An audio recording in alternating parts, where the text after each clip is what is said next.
Gary in Largo, Florida. Hey, Gary, what's up?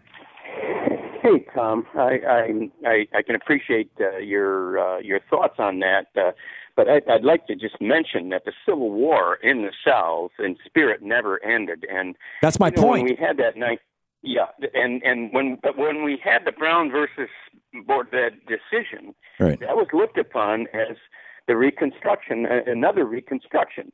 And, we in the South, when Bobby Kennedy sent troops, I mean, this was a decade later, right, nearly a decade later, Bobby Kennedy sent right, troops down into Alabama and Georgia, and and then you get people like Ron Paul who will go and he'll go up in front of a bunch of university people and say, well, it was the Republicans that freed the slaves, and this is a total.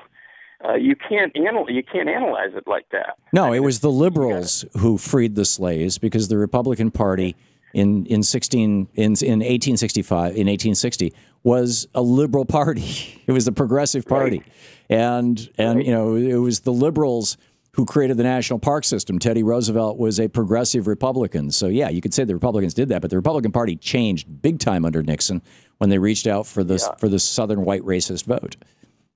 Yeah, and I just want to mention one more thing, Tom, and I know you're pressed for time, but I predict that Donald Trump will not debate on August 6th.